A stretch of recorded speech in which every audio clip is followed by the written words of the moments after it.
Mesdames, Messieurs, bonjour et surtout merci d'être encore en direct sur Info TV. Nous sommes justement vendredi et on sera essentiellement relax dans le cadre justement de ce programme Espace Miné, 10h, 11h52. Nous sommes justement vendredi et un thème à caractère social nous intéressera. Ce matin, nous marquons un arrêt pour évoquer la situation ou alors pour évoquer le problème, le sempiternel problème des belles-mères et leurs belles-filles. Qu'est-ce qui coince? Quel regard portez-vous sur ces rapports entre belle-mère et belle-fille qui dérangent entre les deux? Dans le cadre de ce programme, on en parlera. On parlera également de la quintessence de l'information parue en kiosque au Cameroun. Il s'agit de l'actrice de Patrick Bala qui nous retrouvera tout à l'heure. Bernard Dobasson est confortablement installé pour la dénonciation du jour. Ce fait de société qui vous énerve, à notre niveau, nous avons le courage de l'opposer sur la table de débat. Au finish, nous proposons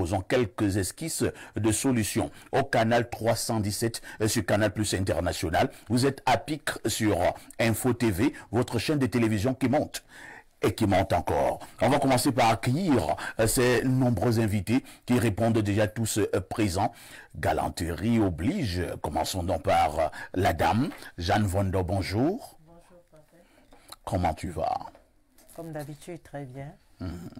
Comme d'habitude, très bien. Oui, comme d'habitude, je me sens toujours bien. Comment le week-end a tendance à débuter?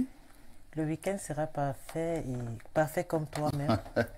Et je vais me défouler parce qu'avec une longue semaine très dure, une semaine vraiment bourrée et saturée. Vous allez vous défouler. Je vais me défouler. Vous irez en boîte, au cabaret, au snack. Je vais me mettre à l'aise en fait. Je vais oublier le travail, je vais m'évader. Et je voudrais donc profiter ce matin de pouvoir dire bonjour à Claudie Zegonza, une amie que j'aime beaucoup. Et comme nous avons notre thème ce matin, je voudrais aussi dire bonjour à une dame que je porte à cœur, Madame Ononina Martine Chinette, qui fait encore bien son travail d'enseignant. Et à un grand maître, Monsieur Nke Ulrich, et à tous mes panélistes présents. Merci Jeanne Vondor. Je souligne que vous êtes chef d'entreprise. À côté de vous, nous allons accueillir notre ami qui n'était plus passé par ici depuis un certain temps. Lui, c'est le docteur Clément Olémé. Bonjour, docteur. Bonjour, mon cher parfait. Bonjour également aux différents panélistes qui sont là. Bonjour à tous les spectateurs et téléspectateurs, n'est-ce pas, de Info TV, la chaîne qui monte. Et qui monte encore. Et qui monte encore, j'aime bien le dire. Vous êtes justement, oui. Ravi de revenir ici, sur votre plateau, qui est d'ailleurs notre plateau, parce que c'est la chaîne que je regarde la mieux. J'aime bien regarder Info TV, votre émission quand je rentre le soir. La rediffusion. J'attends toujours la rediffusion, 22h, donc avant de dormir. Et que dire également bonjour aux différents malades qui sont partout dans les hôpitaux et qui sont également dans des maisons qui nous suivent en ce moment. C'est normal, hein? Un médecin ne peut que parler que de malades. On lui dit bonjour, il pense rapidement aux malades, c'est normal. Parce que c'est des formations professionnelles. Vous êtes donc justement médecin, expert en médecine chinoise. Comment se porte cette médecine chinoise? Avez-vous l'impression que pour le cas du Cameroun, le message passe, il y a des résultats importants concernant justement cette forme de médecine? Oui, le message passe énormément, puisque actuellement on a pris la peine d'assainir le métier. Ouais. Oui, le métier, donc il y a une grande satisfaction au niveau de la population et 30% de la population camerounaise maîtrise déjà la médecine chinoise. Ça veut dire qu'ils savent que quand ils ont des problèmes de santé, ils peuvent, en dehors de la médecine traditionnelle camerounaise, ils peuvent également saisir la médecine chinoise parce que elle est une médecine douce, bio, curative. Et vraiment, elle apporte énormément de résultats au niveau de la population. C'est une médecine bio. Oui, médecine bio, dont elle est d'ailleurs très complémentaire au niveau du plateau technique de la médecine camerounaise au Cameroun. Vous êtes spécialiste dans quelle maladie prioritairement ou bien principalement? Les maladies graves. Les maladies graves. J'aime le dire, les maladies chroniques. Les maladies chroniques parce que, voyez-vous, quand on amène par exemple quelqu'un qui a fait par exemple une infection digestive, l'infection digestive ne se comprend pas bien. Ah oui. Vous voyez quelqu'un qui a un manque d'appétit, qui a des coliques, régulièrement mal au ventre, qui ne va pas vraiment normalement aux toilettes, il a une constipation qui va et qui revient. Alors, quand on va faire des examens, on va se rendre compte qu'il a un problème au niveau de la vésicule biliaire, il a un problème au niveau du gros intestin, au niveau de l'intestin grêle et autres, des bactéries qui s'y trouvent. Ah oui, le transit au niveau du côlon. Alors, ça va donc créer tous ces désagréments-là. Et le malade en question va passer le temps dans les hôpitaux. Même au niveau des spécialistes, ils ne pourront pas. Alors, moi, je le dis parce que je suis expert. Alors, le malade va venir dans ma clinique et il aura totalement une satisfaction en quelques jours pour une maladie qui a traîné pendant 1 an, 2 ans, ayant fait des examens de gauche à droite, passé d'hôpital en hôpital. Oui. Très bien. Oui. Donc, merci. Il y a par exemple ça, il y a également des problèmes gynécologiques, des problèmes prostatiques. Problèmes gynécologiques, oui. Problèmes prostatiques. Oui. Cela signifie que vous êtes également expert dans les problèmes du pays bas. Voilà. Donc s'il y a un dysfonctionnement érectile, vous pouvez intervenir. C'est très important. Très bien, très bien. Quelqu'un me disait que l'homme c'est les reins. Merci docteur. Accueillons en face de vous le sucre national. Bernardo Basson, bonjour. Bonjour, parfait. Ici, quand je viens comme ça le matin, tôt comme ça, tu commences avec les bons. C'est pour qu'on arrive. Commencez avec quoi? Avec les bons. Les bons. Les choses du pays. Le matin comme ça, parfait. Ici. Ce n'est pas bon. On dit bonjour à tous les fans d'Espace Kiné à travers le monde. J'ai parlé des reins, j'ai pas parlé des problèmes des bons. Des reins, le pays bas, dysfonctionnement érectile, ça concerne quoi? Ça concerne le pays bas. Ce n'est pas bon. Parfait. Ici, ce matin, je voudrais supplier monsieur le DGSN. Oui. Parce que l'affaire des cartes d'identité, c'est grave. Au niveau bancaire, aujourd'hui, je suis obligé d'utiliser le compte bancaire de mon frère. Parce que moi, je n'ai pas de carte, j'ai un récépissé depuis 4 ans. J'ai déjà fait ma carte 2 fois. Je suis allé au commissariat qui est en face de MTN. Voilà, j'ai essayé là-bas, 2 ans après, je n'ai pas eu de carte. Je suis allé faire au moment terminus également un commissariat, j'ai pas de carte, donc c'est extrêmement compliqué. Donc vraiment, il avait promis d'accélérer les choses. J'espère que son équipe ne le freine pas.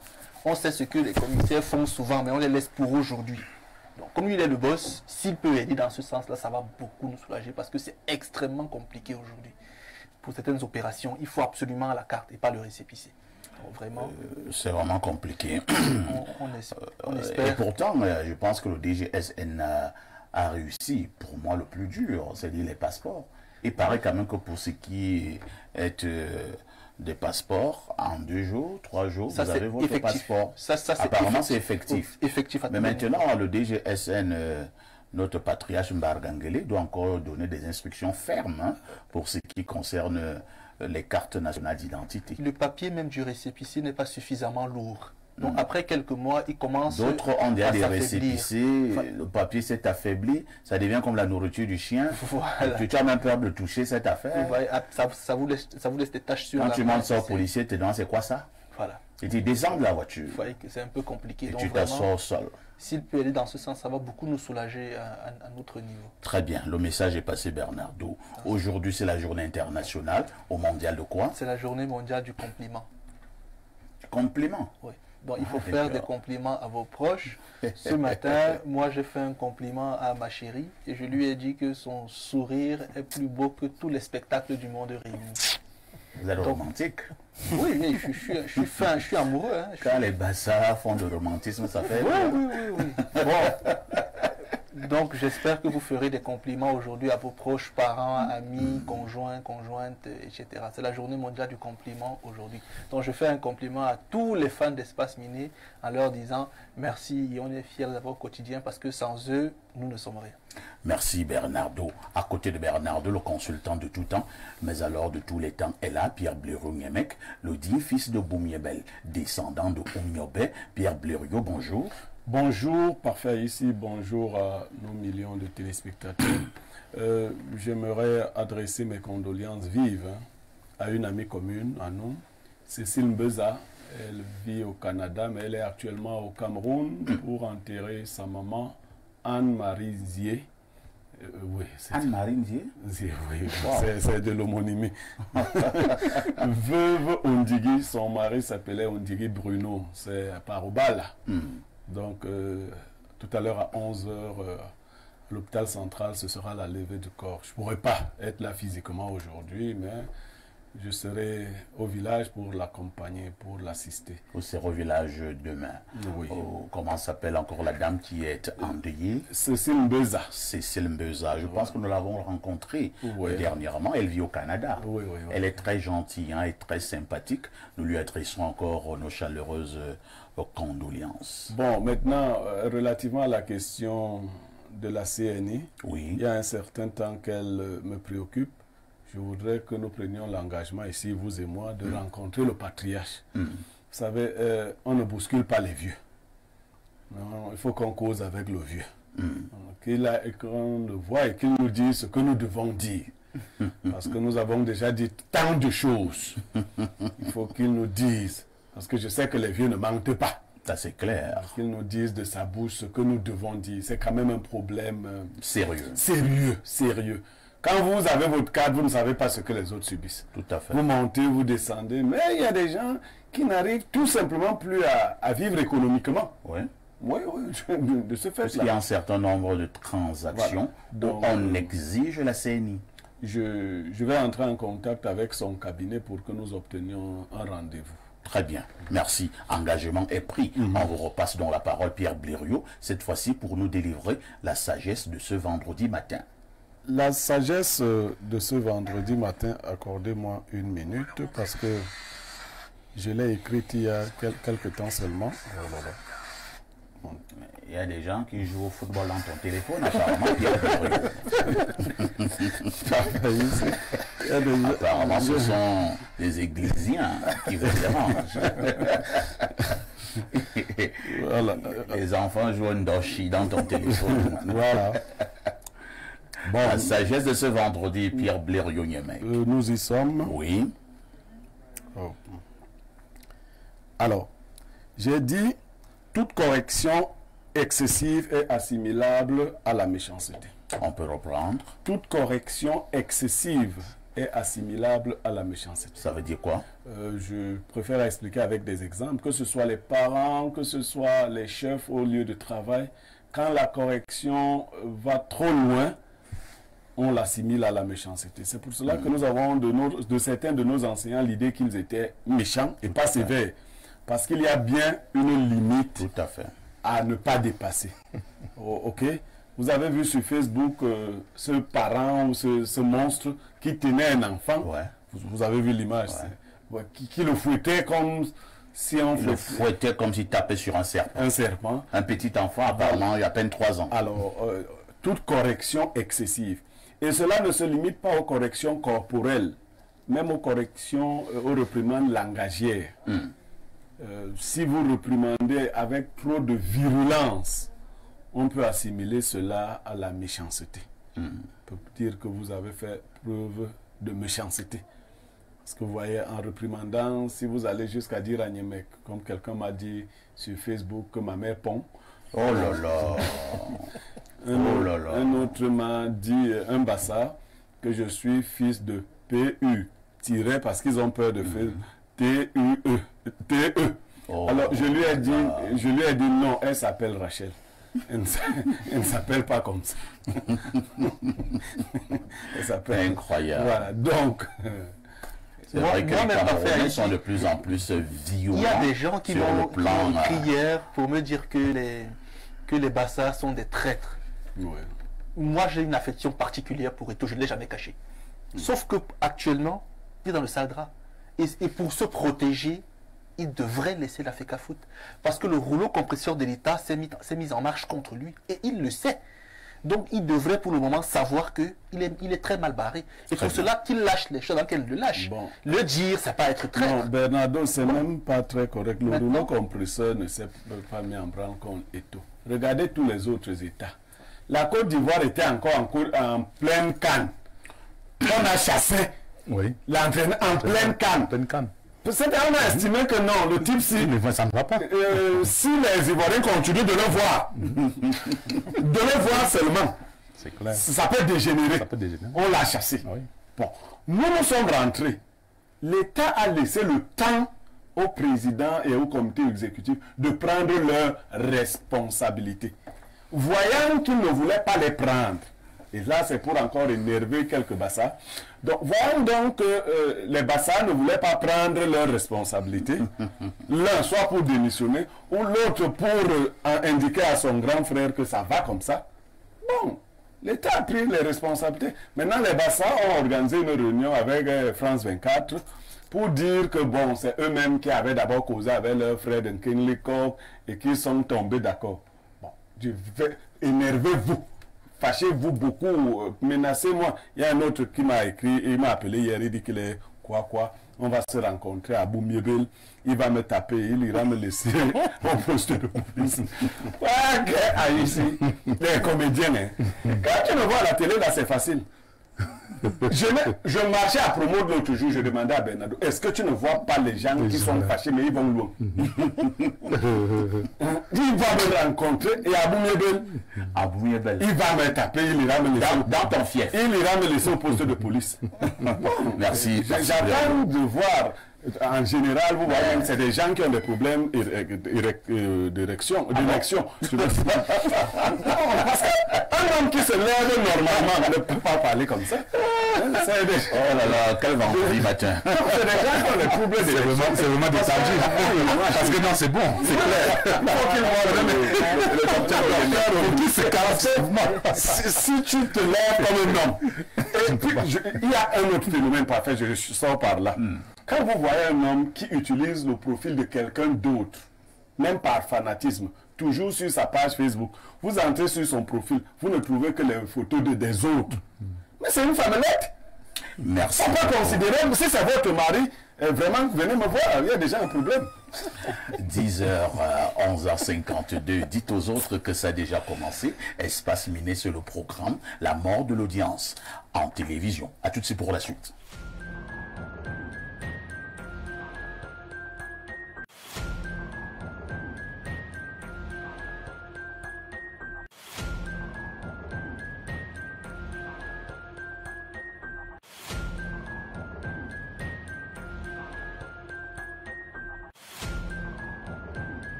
Patrick Bala, bonjour. Bonjour Parfa ici, bonjour au panel. Très intéressant une fois de plus ce matin. Je suis heureux d'être là pour, vous le savez, la revue de presse.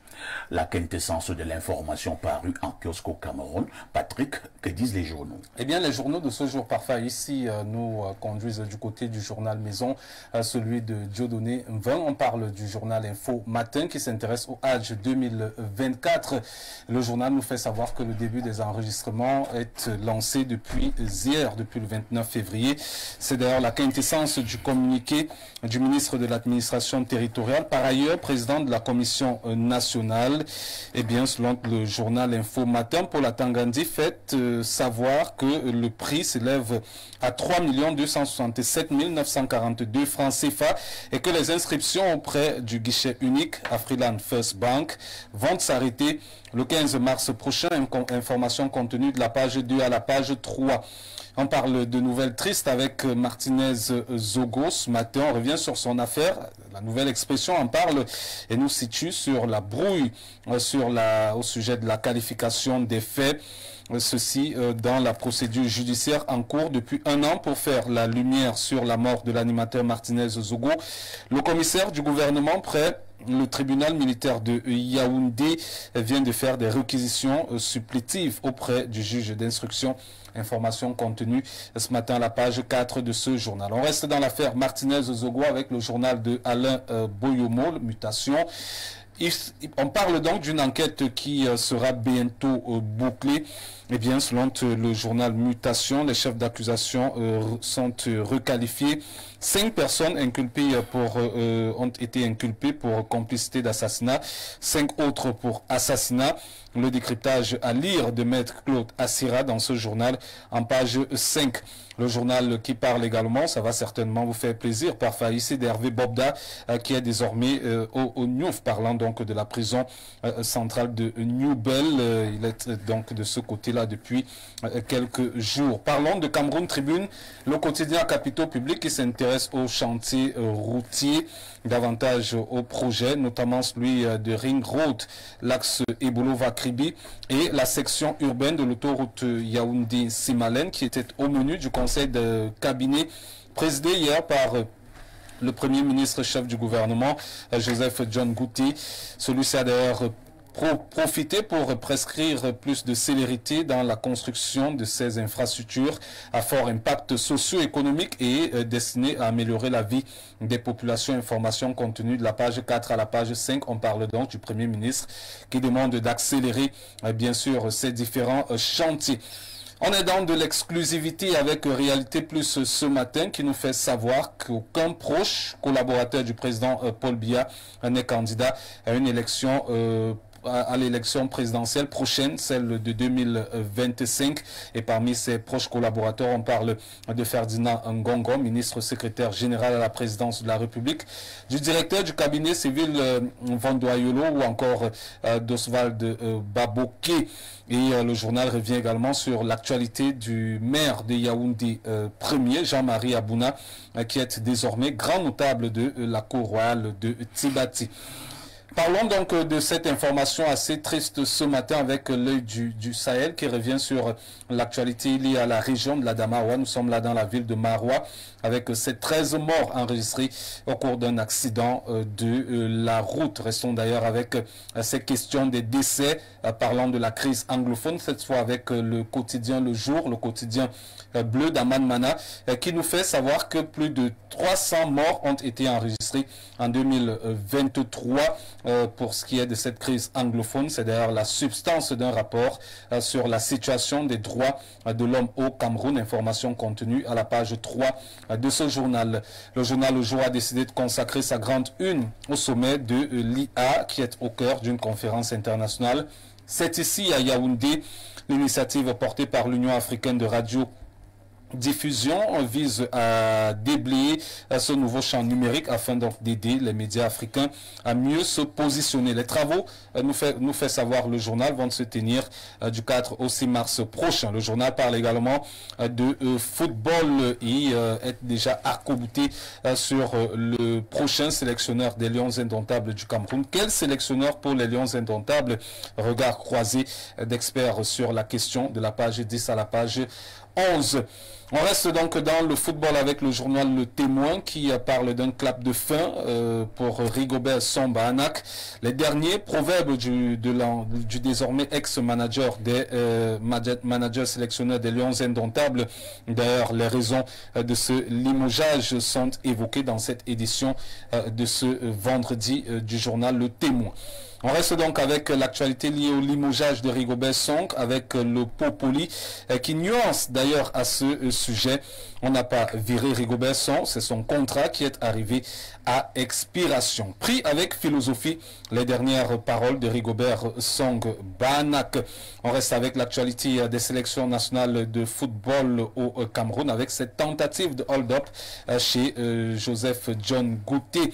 Le journal Le Messager de Fopius Ndiawe nous parle donc des scènes d'incantation et des manœuvres dolosives avec à la commande le MINSEP et des esprits de nuisance déterminés à vider la Fédération camerounaise de football de toute sa substance pour laisser une coquille vide à Samuel Eto'o. Information contenue de la page 10 à la page 11. On reste avec le Messager pour parler du transport aérien Cameco en zone de turbulence, interroge le journal qui nous fait savoir qu'une publication actuellement en circulation sur les réseaux sociaux met en doute la sécurité des vols. Parlons à présent du journal Diapason, qui l'hebdomadaire pratique de l'emploi, de l'économie et des finances, qui s'intéresse justement à la finance avec la BEAC. Le gouvernement qui prend fonction, vous avez donc les nouveaux visages de la Banque économique des États donc de l'Afrique centrale, avec ce visage et profil des membres du nouveau gouvernement, de la collégialité pour relever donc les défis actuels et futurs des banques centrales des pays en voie de développement, comme le cas des pays de la CEMAC. Le nouveau gouvernement de la BEAC propose donc le projet GAP.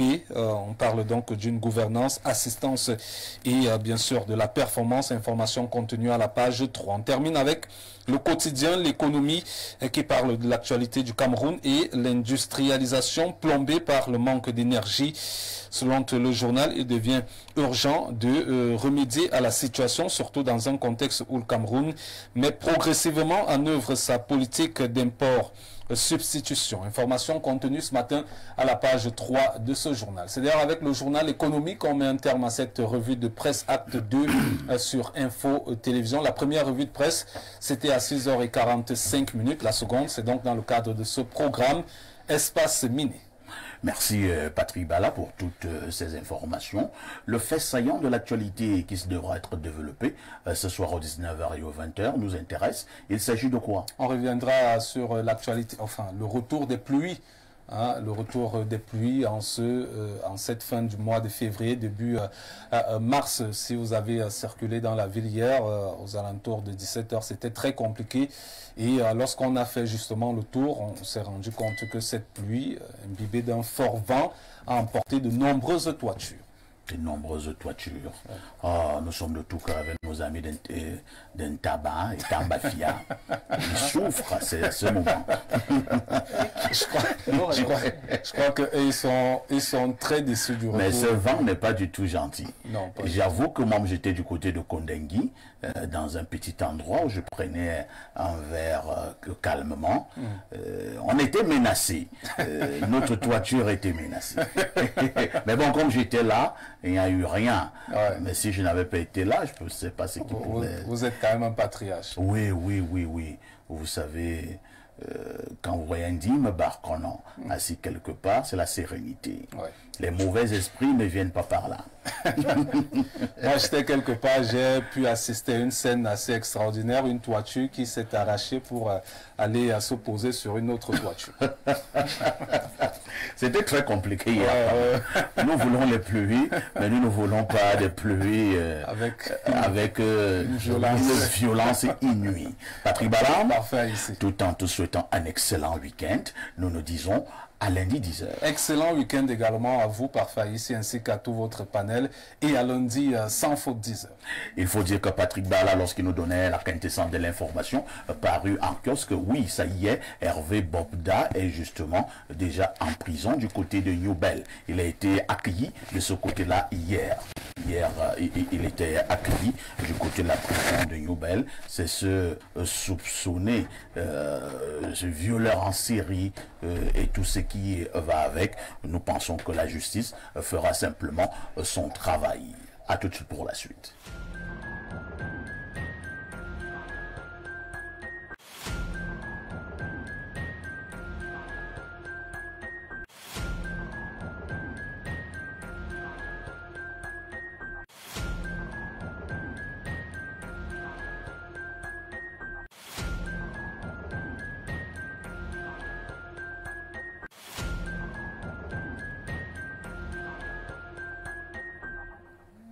Ce fait de société qui vous énerve nous intéresse habituellement dans le cadre de ce programme. Si vous avez l'impression que vous êtes victime d'abus ou tout ce qui va avec, une seule adresse Info TV et nous appellerons cela la dénonciation. La dénonciation de ce jour, une affaire, une fois de plus, de Bernardo. Alors, parfait, ici, pour aujourd'hui, j'avais une dénonciation qui concernait une fois de plus, qui semble concerner un locataire têtu. Encore. Du côté de Nouveau-Gada, mais je ne vais pas la donner aujourd'hui parce qu'il y a un élément que je n'ai pas encore. C'est-à-dire que je n'ai pas encore discuté avec le locataire en question. D'accord. Avec le bailleur, j'ai parlé, j'ai les éléments, le contrat de bail et autres. Mais le locataire, j'attends de l'avoir au téléphone pour avoir sa version afin de venir l'exposer. Pour un meilleur équilibre. Voilà, donc je vais prendre celle que monsieur m'a présentée avant-hier. Il souhaitait que j'en parle, mais je l'ai reporté, donc je vais en parler aujourd'hui. C'est un papa qui vit du côté de Douala, qui a 42 ans, qui a 4 enfants, 4 filles, la première à 18 ans. Depuis tout jeune, il a de très bons rapports avec ses frères. Et il a 3 frères. Il a 2 grands frères, un petit frère. Donc il est le 3e des 4. Et donc, les enfants allaient tout le temps chez les autres, les week-ends, durant les congés, va chez tonton tel, chez tata tel, pour passer un peu de temps. Et à un moment donné, la famille s'est braquée contre l'aîné, le premier grand frère, parce que certaines rumeurs commençaient à dire qu'il a intégré des choses bizarres, des ordres bizarres, des groupes bizarres. Lui, il s'est dit, bon... Qu'il est entré dans les sectes. Comme on dit souvent au quartier. Lui, il s'est dit que généralement, son grand frère, depuis tout petit, était un homme correct et respectable. Il a estimé qu'il n'avait pas à s'inquiéter. Et donc, lui continuait d'envoyer ses enfants de ce côté-là. Et donc, jusqu'au jour où sa fille aînée est venue lui dire que moi, je ne veux plus aller chez tonton... Tel. Bon, je cache le prénom, mais ça commence par C. Je ne veux plus aller chez tonton C. Son père dit, mais pourquoi? Elle dit, non, papa, je ne veux plus. Il dit, non, mais tu vas y aller. Tu ne commandes pas, tu ne décides pas où tu vas. Tu vas y aller. Et c'était l'an dernier, elle avait encore 17 ans. Elle dit, moi, papa, je n'irai plus. Sinon, toi, tu vas aller à ma place. Et puis, il dit qu'il s'est fâché. Il a même violemment grondé. Elle est dans la chambre. Il a fermé la chambre. C'est un monsieur qui vit bien, quoi. Et il lui a dit en décembre dernier que tu vas là-bas. Il lui a dit, je n'irai pas. Elle a commencé à pleurer. Elle a dit à sa mère demande que, mais chérie, si l'enfant ne veut pas aller, c'est qu'il y a un problème. Écoute ce que l'enfant dit. Il dit, non, chez moi, l'enfant fait ce que je dis, pas ce qu'elle veut. C'est là où la fille a dit à sa mère que, moi, on m'a toujours dit que les affaires des parents, les enfants n'entrent pas. Ce que tonton tel fait, je ne vais pas vous dire. Mais quand je vais là-bas, ses comportements me posent problème. Comme papa veut que j'y aille, moi je lui dis donc que je vais fuguer de la maison. Finalement, son père a insisté. Elle y est allée, elle lui a dit qu'elle va faire 2 jours. Après 2 jours, elle rentre. Sauf que quand elle est rentrée chez son père, après 2 jours, elle était ensanglantée, le visage boursouflé, copieusement battue. Qui l'a battue? Quand son père demande ce qui s'est passé, elle lui dit, je t'ai dit que je voulais pas aller chez tonton tel, mais toi tu as voulu. Écoute donc, tonton tel, quand certaines cousines vont là-bas, il a des rapports avec ces cousines-là. Incroyable. Il couche avec elles et moi, il m'a toujours dit que je suis rebelle et têtu parce que quand il me parle, je dis non. Quand il me menace, je dis non. Et je ne te dis pas parce que tu es son frère et tu l'aimes beaucoup, donc de peur que ça crée des frictions entre vous, je garde sur moi. Maintenant qu'il a voulu également me prendre de force cette fois-ci, j'ai refusé. Il m'a battu. Je n'ai pas été violé, je n'ai pas été couché. Il m'a battu, j'ai crié. Et finalement, les voisins sont venus, j'ai ouvert la porte, je suis sorti. Me voici donc, je suis venu chez toi. Donc, le monsieur est littéralement dépassé par la scène, dépassé par la situation. Sa femme a carrément dit qu'elle veut demander le divorce parce qu'elle suspecte son mari même d'avoir des liens bizarres avec son frère parce que comment sa fille peut s'entêter et il ne veut pas écouter. Donc c'est une famille qui est en train de se diviser aujourd'hui et le monsieur m'a dit qu'il a vraiment honte de lui et il voudrait qu'on en parle ce matin pour alerter d'autres parents de ce que lorsque parfois les enfants prennent des positions rigoureuses ou rigides, il faudrait parfois prendre la peine de les écouter. Aïe, aïe, c'est compliqué, hein? Un tonton bizarre. Qui est venu te rencontrer? Le monsieur lui-même m'a téléphoné. Le père de la jeune fille m'a téléphoné. Ah, le père de la jeune fille? Oui, c'est lui qui m'a téléphoné. Vous dites quand même que c'est tonton bizarre, on le soupçonne dans sa famille d'être dans des sectes. Il m'a dit depuis près de 7 ans, ses proches se sont éloignés de lui, y compris leur maman. Et même ses autres frères ont dit non. Lui, il a l'habitude de coucher ses cousines. Ses nièces. Ses nièces, ah, d'accord. Ouais. Mais dès lors que, la jeune fille qui a 17 ans a commencé déjà à alerter, elle a déjà 18 ans, elle a commencé à alerter, n'est-ce pas, à son père que je ne pars pas là-bas, je ne pars plus chez mon oncle. Hein? Le papa devait comprendre qu'ici, il y a quelque chose qui ne va pas. Il ne peut pas tout simplement faire confiance à son frère parce que c'est son frère. Alors que l'enfant raisonne déjà. 18 ans, on est en classe de terminale ou bien, première. Bien sûr. Donc l'enfant raisonne. Elle est en deuxième année université. Voilà. Vous voyez, l'enfant raisonne. Et c'est une femme. Donc, et elle vous allait que non, ça ne va pas. Lui ne fait que s'entêter et va chez mon frère. C'est pas possible. Moi, j'allais me dire que certainement il était complice. Heureusement que c'est lui qui t'appelle. Et quand il a appelé son frère lui a dit: je n'ai aucun compte à te rendre. Ah bon? Oui. C'est toute la réponse. C'est tout. Moi, je me dis parfait que il y a un bizarre, problème. Hein? Le tonton est déjà hautain. Il est très arrogant. Il est arrogant. Il s'en fout déjà de l'avenir des enfants de ses frères. Pour son problème, c'est de gagner son but, continuer dans sa secte violée. Puisqu'il retire les étoiles des enfants. Ah bon? Bien sûr. C'est le but. Le but, c'est de faire quoi? C'est de j'ai cru que c'était juste une affaire de plaisir. Non, c'est pas du plaisir. Il couche les petites filles. Qu'est-ce qu'il peut prendre sur une petite fille? Petite fille de 18 ans, 17 ans, 16 ans. Nous assistons de plus en plus aujourd'hui. Sauf que si on met à part la diffamation, parce que vous devez savoir que dès que vous avez un certain niveau de prospérité, vous êtes soupçonné dans votre famille d'appartenir aux sectes. Et quelquefois même, les petits sorciers de la famille qui tuent les membres de la famille le font reposer sur ceux qui réussissent. C'est-à-dire, vous avez un frère là qui ne fout rien. C'est vrai parce qu'on conduit, on a le porte-tout qu'on appelle vulgairement le pouce-pouce, qu'on ne peut pas être sorcier. Ou appartenir même à une secte. Donc, on peut, bien sûr, on peut avoir le pouce-pouce et être dans une secte. Très bien. C'est même une couverture. On peut même te demander de faire d'abord ça comme une sorte de sacrifice sur des années. Le plus grand magicien de mon village a été fou au Nigeria pendant 15 ans. Il faisait semblant d'être fou. Non, il était fou. Et quand il est sorti de là, la première puissance qu'il a reçue, c'était celle de guérir les fous. Donc il y a des sacrifices qu'on fait comme ça. Donc ne vous dites pas qu'en famille, il faut toujours regarder ceux qui réussissent. Mais quelquefois, les sorciers sont même parmi ceux qui ne réussissent pas. Donc il y a ça. Je dis donc, si on met à part la calomnie pour prendre les faits, parfois ici, ce monsieur qui est venu se plaindre n'a pas à se plaindre. Il est très léger depuis le début. Il est très... S'il nous écoute, c'est bien. Tu es quelqu'un de léger. Il écoute. Tu es très léger.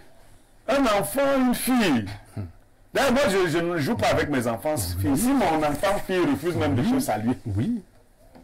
Parce que je nous connais. Il y a des tontons, il arrive chez toi, au lieu de regarder les escaliers où il doit aller, il est en train de faire les clins d'œil à tes enfants. Il y a cette affaire des petites filles dans les maisons. Et il y a même nos épouses même que nous avons là. Vous allez constater par moi, Pierre Blériot, ton épouse se dit toujours: je n'aime pas voir ton ami là. Oui. Je n'aime pas voir ton ami là. Oui. Habituellement, nous ne prêtons pas souvent attention. Non, il faut prêter. Si vous prêtez attention, vous allez vous en rendre compte que cet ami fait la cour à ta femme. Oui, et voilà, ta femme même plus le voir. Il y a des attitudes bizarres, des attitudes bizarres. Ta femme voudrait attirer ton attention. Il y a parmi nous, il y a beaucoup d'hommes qui aiment s'essayer à ce jeu-là. J'avais un ami en Vogada qui aimait s'essayer à ce jeu-là, celui de draguer les femmes de ses amis. Ma femme. Donc, moi, je lui ai rendu service. J'ai dragué sa femme. Ah bon? Et j'ai dit clairement à sa femme que ton mari s'intéresse à ma femme. Elle m'a dit: je sais. Je lui ai dit: bon, moi aussi je m'intéresse à toi. Comme il n'a pas réussi là-bas, il faut que moi je réussisse ici. Je ne vais pas donner le résultat parce qu'il risque de chasser sa femme, mais il se fait tard. Ce que je veux dire, c'est que il y a des gens comme ça, pervers. Il est avec toi, il mange de ta nourriture, il boit de ta boisson, mais il drague ta femme. Oui. Il drague ta femme, il veut couronner, il veut mettre la cerise sur le gâteau. Donc, je dis, ce monsieur a été léger. La fille lui a dit de manière claire que ton frère nous dérange. Et il a poussé sa fille de force dans la gueule du loup. Pierre Blériot, maintenant, qu'est-ce qu'il y a lieu de faire? Non. Quand une situation comme celle-là intervient dans la famille, c'est quand même délicat. Non, il faut exposer le méchant, c'est ce que la Bible dit. Ils doivent rassembler les nièces qui ont subi, les encourager à parler. faire une réunion de famille et le gourou ne viendra pas à la réunion. Il faut d'abord l'exposer. Ensuite, qu'on ne vous trompe pas, ces gens qui vous trompent, qui sont dans les sectes. Moi, je ne vois pas. Vous savez, on est allé arrêter un homme de secte un jour en 97. Il a commencé à s'agiter, faire ceci, cela, mais on l'a mis en prison. Il a fait 17 ans de prison. Donc, il n'y a rien là-dedans.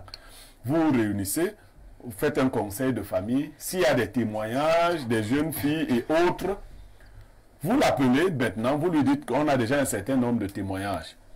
Est-ce que tu viens auprès de la famille pour qu'on lave le linge sale ici? Sinon, nous te poursuivons en justice. Bien sûr. Parce que les filles là-bas vont décrire beaucoup de choses sur son intimité, relative à son intimité. Il faut l'exposer. Bon, maintenant, l'autre danger, vous dites bien, c'est que les familles disent toujours que non, vraiment. Bon, je ne veux plus donner mon comportement. Je ne vais pas donner mes réactions. Parce que, bon, moi j'ai des frères, je crois qu'ils sont suffisamment corrects.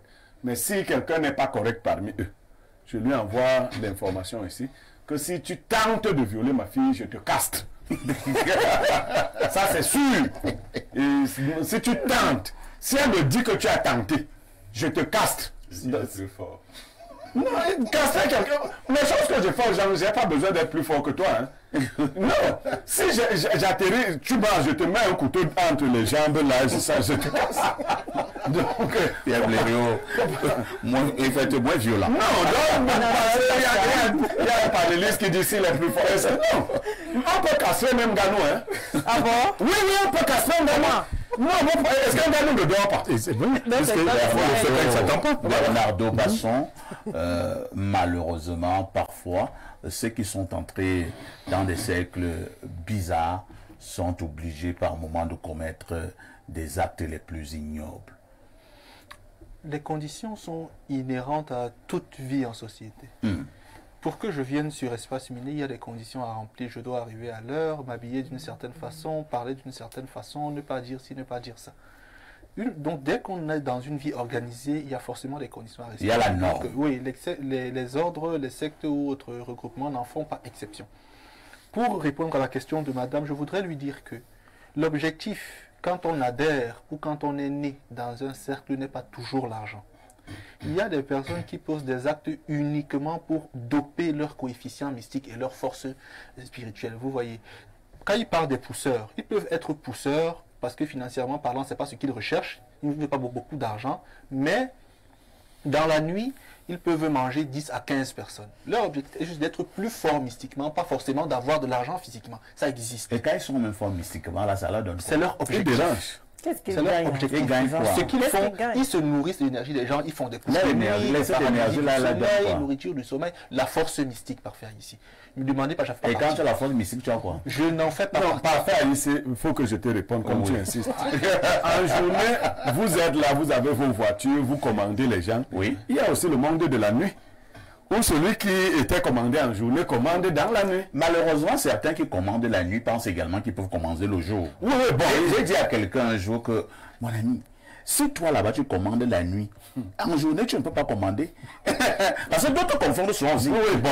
Et on m'a dit que tu vois le type que tu vois là, dans la nuit, il est général. Oui. Je dis c'est la nuit, moi je ne vois rien là-bas.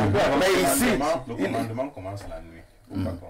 et il y a un invité qui n'a même pas été annoncé, mais qui va prendre la parole. Il dit, non, vous allez reparler François Mboké. Il nous a retrouvés habillés en chef traditionnel. Quelqu'un qui commande la nuit. Apparemment, c'est quelqu'un qui commande la nuit.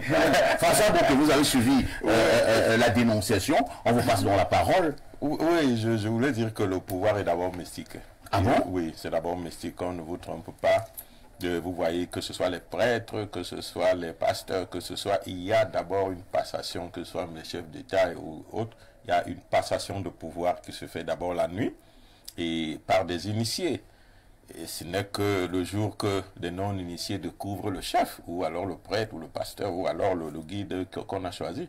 Donc le pouvoir est d'abord mystique, mais cela ne veut pas dire que pour avoir ce pouvoir mystique, il faut absolument aller dans la dérive. Il y a deux choses, sont deux choses très Vous voulez nous faire clairement comprendre que mystique ne veut pas forcément dire... Il y a que le pouvoir, par exemple, que l'on va vous transmettre par rapport à la fonction que vous allez occuper, vient des ancêtres. Alors, les détenteurs de ce pouvoir le reprennent donc auprès des ancêtres pour vous le transférer.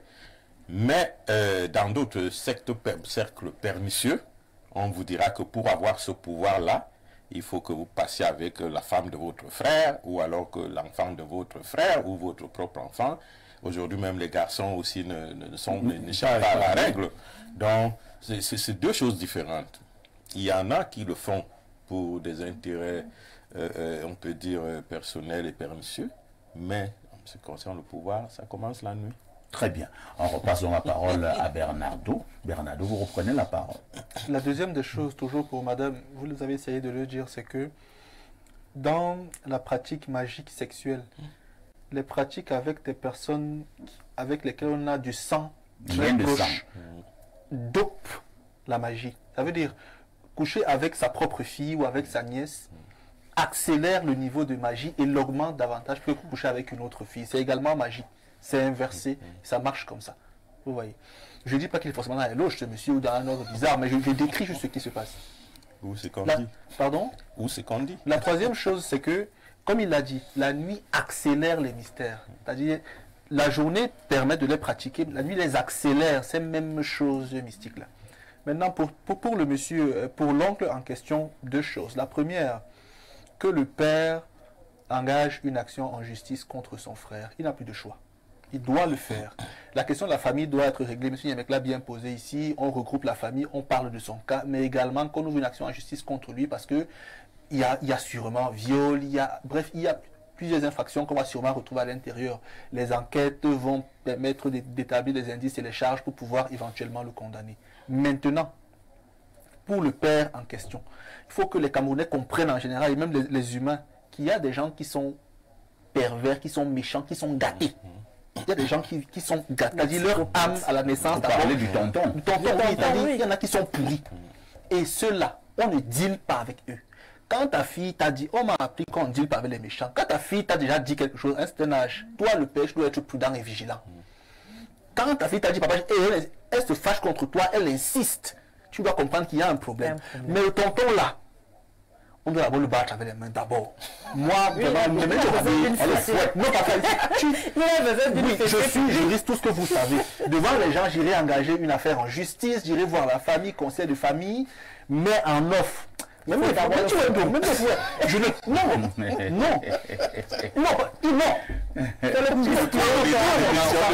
c'est ça. Tu fais ça, mon enfant, on y va. Tu vas écouter. Les affaires là que je vois des oncles, des tantes faire ci, faire ça à leur neveu, et on laisse. Non, vraiment, je vais te montrer quelque chose qui chauffe. Je vais te montrer le feu. Merci, hein, Bernardo. Je me suis toujours posé une question. Ça, c'est quoi? François Mboké, et c'est biblique, hein, à quoi ça sert de gagner le monde si à la fin nous pouvons perdre notre âme? C'est la question fondamentale. Malheureusement, il n'y a pas beaucoup de réponses positives alors convaincantes à cette question. Des gens pensent à un niveau que, comme on me voit à la télé par exemple, on ne doit plus me voir autrement. C'est-à-dire que les gens se fixent des objectifs sociaux, des rangs sociaux, et ils n'entendent pas perdre ces avantages-là. À un moment donné, la vie n'étant pas un cours d'eau tranquille, il faut savoir gérer les hauts et les bas lorsqu'on est un être vivant. Parce que tout le monde connaît des hauts et des bas. Malheureusement, il y en a qui pensent pouvoir maintenir leur standing. Et dans ce monde de prestige, il faut dire que ce n'est pas facile. Vous voulez avoir le prestige en permanence, sachez que vous allez contribuer au prestige. Vous n'êtes pas le seul. Il y en a, tout le monde en a besoin. Vous ne pouvez pas rester directeur de la télé ici toute votre vie. Il y a des petits qui vous suivent là. À un moment vous-même, vous devez l'intégrer. Vous devez l'intégrer. Si vous voulez, si vous voulez rester, les gars iront voir Pierrot. Ils disent que mais tu disais que tu connais un type là. Qu'est-ce qu'on fait? Parfait, ici, ce que le frère Mboké dit, je voudrais aggraver un fait. Il faut d'abord savoir comment on est arrivé au prestige. Oui. Voilà. Parfait, ici. Et là, j'essaie de résoudre un problème. beaucoup de jeunes ont été portés directement au prestige. Leur prestige n'est pas le fruit d'un travail acharné. Voilà. Il faut le dire. Et la technique que les gens pernicieux utilisent, c'est qu'on vous prend de rien, on vous met au sommet. On vous laisse vous habituer aux plaisirs du sommet. Moi, j'ai vu un oncle riche qui faisait ça aux jeunes filles. Il te fait déménager de ton sale quartier. Il part te loger dans un appartement meublé. Et tout, il fait tout pour toi. Il change tes vêtements. Tu en as pour 6 mois. Une fois qu'il a vu que tu aimes déjà cette vie de luxe, il commence à te demander des choses difficiles. Quand tu penses à retourner dans le tabac, et tout ça, tu dis non. Parce qu'en même temps, il te met de l'orgueil. Donc pour voir qu'une personne va échouer, c'est lorsqu'elle commence déjà à présenter son prestige et à montrer de la vanité. On sait que tu es donc déjà accroché à ça.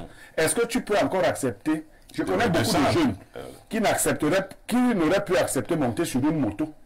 Je connais un jeune qui avait 3 voitures. Elles se sont retrouvées en difficulté le même jour. Il m'a dit, il préfère marcher à pied, prendre un taxi, même pas prendre un taxi. Parce que si on le voit sur la moto, ou dans un taxi, même s'il est seul, on va se demander comment il n'a pas pu arranger ses 5 voitures et autres. Non. Donc quand vous êtes déjà habité par ce genre de choses, ces grands-là peuvent donc vous exploiter. Parfait, ici, posons une question à M. Niemek. Parce que ça fait plus d'1 an qu'on est sur Espace Midi, il faut qu'il réponde à la question. La famille de M. Niemek a combien de personnes? Chaque histoire de M. Niemek, c'est mon cousin, c'est mon oncle, c'est mon neveu, j'ai un ami, un tonton au village, un frère, un voisin. M. Niemek, votre famille a combien de personnes? Comme ça, on avant qu'il ne réponde, nous allons d'abord lire les messages. Et là, nous partons rapidement au 241. C'est le Gabon.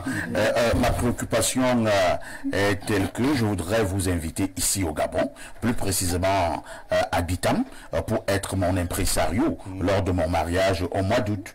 Alors, qu'est-ce que vous exigez pour les modalités pour votre déplacement? Je vous signale que je suis un jeune ingénieur des ponts et chaussées vivant ici à Bitam. C'est M. Essono depuis Bitam. Excellente journée à vous et bon début de week-end. Ah, monsieur Essono. Appelez-le après l'émission et vous en parlez. Ça c'est privé. Moi, je serai au Gabon très bientôt, d'ici quelques jours d'ailleurs. Donc non, pour une affaire personnelle. Monsieur Son veut que je sois son impresario.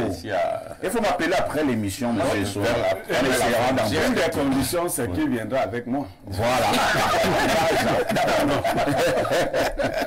Alors, un autre message. Bonjour, Perfecto, Blériot et Bernardo. Perfecto, la dame sur ton plateau me plaît bien.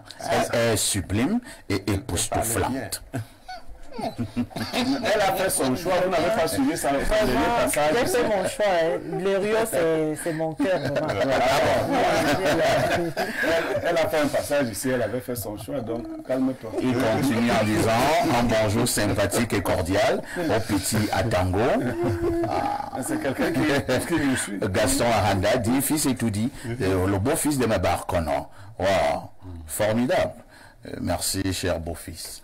Autre message ce jour. Bonjour le panel. Pour la dénonciation du jour, j'invite nos parents, un temps soit peu, à écouter les enfants. Quand un parent connaît son enfant, il sait quand il ment ou pas, quand il a un souci. C'est Jean-Daniel Obama depuis Yaoundé. Autre message ce jour. Bonjour à vous. Concernant la dénonciation, vraiment, c'est vous. Bon, pour ceux qui nous suivent au Bangladesh ou en Côte d'Ivoire, vous, ça veut dire la sorcellerie. Allons justement du côté de la Côte d'Ivoire, c'est le 225.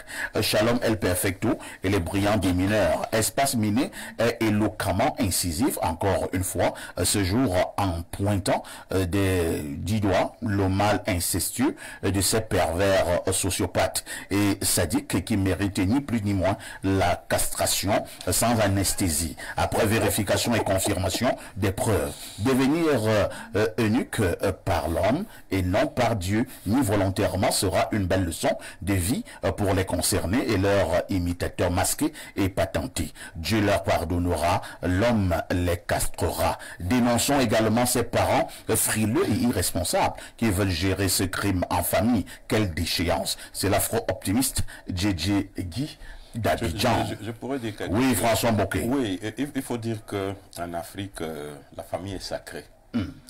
Si vous avez votre enfant qui est présenté comme une fille qu'on avait violée, vous risquez d'empiéter négativement son avenir. Parce que vous, par exemple, vous n'irez pas épouser une fille que tout le monde sait qu'on avait violée. Alors c'est pour cela que, oui, voilà, c'est pour cela que les familles préfèrent garder cela, oui, en solo, pour que vous protégez l'enfant qui a subi ces travers-là. En retour alors. Parce que si vous l'exposez, et il faut le dire, socialement, ça se vérifie. Quand vous l'exposez, tout le monde a l'euphorie là, mais après, l'enfant est abandonné. L'enfant a honte d'aller à l'école s'il est trop jeune. Elle a honte ou d'aller à l'école, de s'épanouir avec ses camarades. Donc, il va mener une existence esselée et hontée.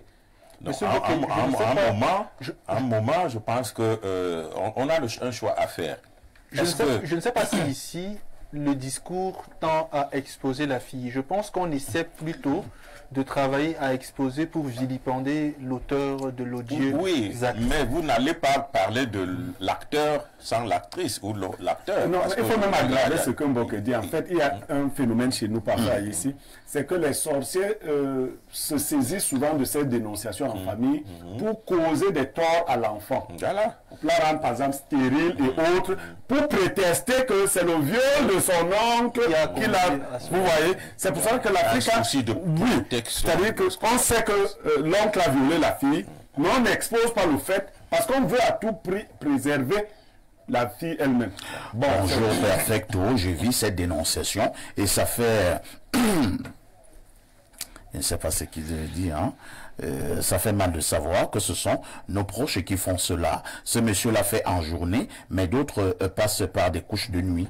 Lorsqu'on vous traite et dévoile l'identité de ces personnes, vous tombez de nu parce que ce sont vos proches. L'énergie de mes enfants aussi était aspirée. La conséquence est que on vole tes chances et étoiles. Et rien ne marche malgré la volonté et les diplômes. C'est Jean-Jacques Demondon qui envoie le message. C'est vrai, hein?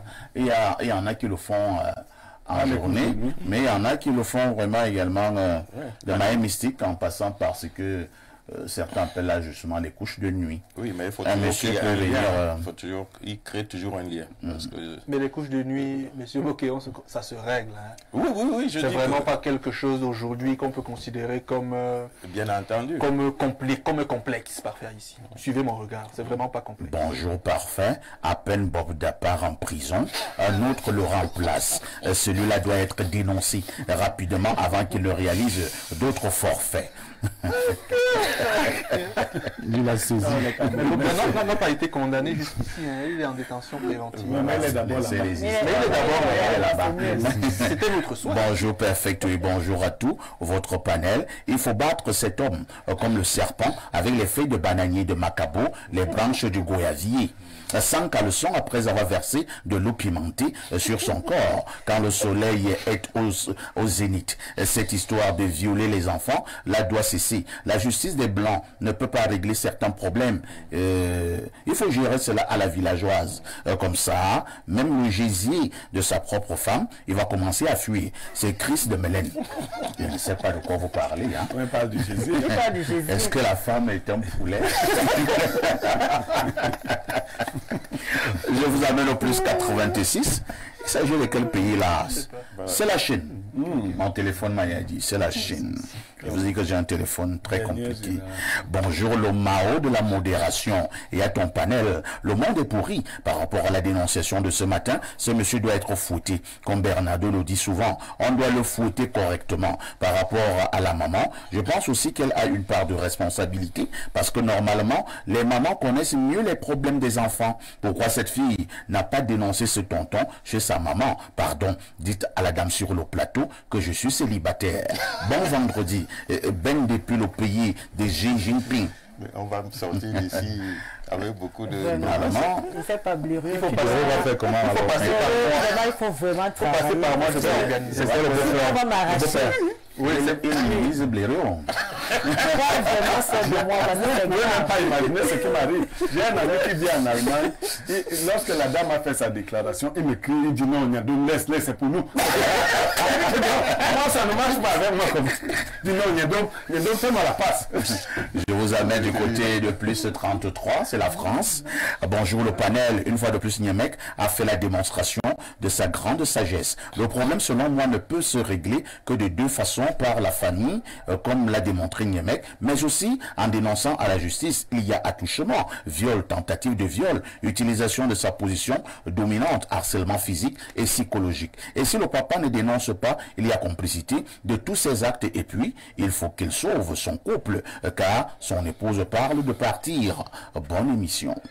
Lisons une dernière préoccupation. Dieu seul sait qu'il y a trop de messages. Je choisis celui-ci. Le tonton, la nièce, c'est nièce et neveu depuis. Ça veut dire quoi? Bon, c'est un nouveau verbe. Le verbe niasser. C'est dans quelle langue? Non, c'est une langue nouvelle. C'est une langue nouvelle. Il faut apprendre à écrire en français. Ouais. Il est des vierges et prend leur chance et leur étoile. C'est Mbela Daniel Claude Douala Japouma. Autre message ce jour. Nous prenons celui-ci. Je veux le numéro du docteur, s'il vous plaît. Tu veux le numéro du docteur, appelle-moi après l'émission. Bonjour à vous, s'il vous plaît, j'ai besoin de l'aide du docteur. J'ai très mal à l'estomac. Merci beaucoup. C'est Blaise des Foulanes. Blaise, appelez-moi après l'émission. Je vous mettrai en contact avec le docteur. À tout de suite pour la suite. Vous avez aimé le mois de janvier avec la CAN. Vous allez adorer le mois de février. Avec Canal+, c'est encore plus de foot avec 100% de l'UEFA Champions League. Plus d'intrigues avec la série du continent, la bataille des chéris saison 2. Plus de créations originales avec le retour du feuilleton. Le futur est à nous. Désormais, le décodeur HD Canal+ est au prix de 5 000 francs à partir de la formule évasion.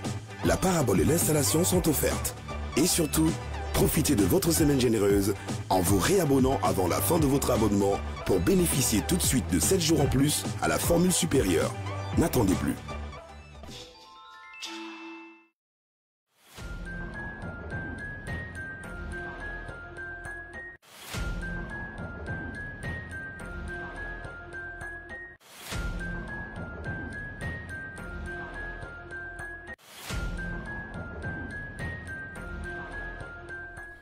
– 11h passées de 10 minutes, heure du Cameroun. Vous êtes en direct sur Info TV au canal 317 sur Canal Plus International. Le programme c'est Espace Miné de 10h à 11h52 de lundi à vendredi. Ce matin, nous marquons un arrêt pour prendre un sujet à caractère social.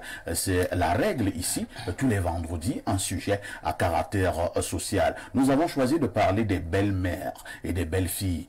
Interroger ce rapport, relation belle-mère et belle-fille, qu'est-ce qui coince? C'est vrai que ici, à première vue, il n'y a pas vraiment de mots compliqués ou de mots difficiles.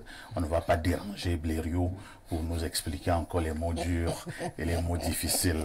On va donc se lancer directement dans le débat et je passe d'abord la parole au docteur Olémé. Docteur Olémé, il s'est dit que les rapports entre belle-mère et belle-fille sont presque toujours conflictuels. Vous confirmez? Et si tel est le cas, comment expliquer ce phénomène? Alors, déjà, je vais confirmer.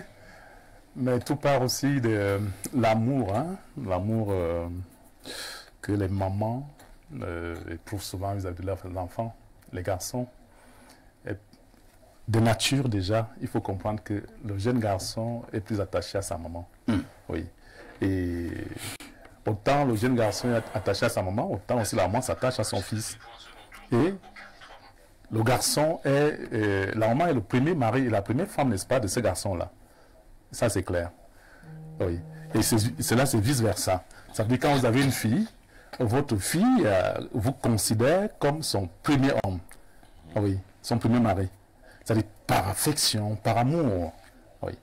Alors, les hommes encore peut-être parce que nous sommes des hommes, n'ont pas cet esprit de jalousie ou de perturbation vis-à-vis de leur belle-fille. Les belles-mères ne veulent jamais laisser leur garçon partir. Donc, elles s'y attachent et quand la jeune fille arrive, n'est-ce pas, et en mariage quelque part, elle va oublier qu'il y a d'abord cette affection-là, naturelle, qui existe entre le fils et sa maman. Elle va donc certainement aussi vouloir imposer, n'est-ce pas, le lien sentimental qui existe entre son gars, son mari, et elle. Va chercher à oublier, n'est-ce pas, toute la peine qu'a prise, n'est-ce pas, la belle-mère. Oui. Bon, la belle-mère aussi va se mettre sans, on va dire, parfois sans une quelconque éducation, parce que parfois, on va noter qu'il y a quand même aussi un problème d'éducation. Oui. Donc, il manque parfois, n'est-ce pas, cette éducation-là, de cette compréhension, de comprendre que la fille vient, n'est-ce pas, d'une certaine famille. Comment est-ce qu'elle a été éduquée là-bas? On ne sait pas. Vous, comment vous avez éduqué votre fille, votre garçon? Alors, c'est vous qui avez éduqué votre fils. Restez tout simplement en lien et gardez l'amour que vous avez vis-à-vis de votre fils. Adoptez aussi, n'est-ce pas, la jeune fille qui arrive. Cela permettra, n'est-ce pas, que quand la maman adopte, n'est-ce pas, sa fille, sa belle-fille comme sa propre fille, autant qu'elle aime son fils, il n'y aura pas, n'est-ce pas, de conflit. Mais c'est souvent le contraire que nous constatons. La fille vient avec son éducation, la maman aussi, n'est-ce pas, a totalement cet amour-là vis-à-vis de son fils. Et ça crée des problèmes. Merci. On va passer la parole à Jeanne Mvanda. Jeanne, vous êtes justement une dame, donc très bien placée pour en parler. Il s'est dit également quand même qu'au niveau des causes de ces rapports conflictuels, il y a aussi l'aspect matériel. Je voudrais être un peu plus précis. Lorsque le jeune homme n'est pas encore marié, habituellement, il s'occupe mieux de sa maman. Mais une fois qu'il prend une femme, une fille, une épouse, les vivres baissent du côté de la maman et habituellement les mamans s'énervent et la maman commence à attaquer entre guillemets sa belle-fille. Parfait, ici, ce phénomène, c'est un phénomène tellement amusant parce que je connais une belle-mère, une très belle femme. Elle fait aussi dans la médecine chinoise, Madame Kando Mélène, une très belle femme, qui m'a appris à aimer les belles-mères.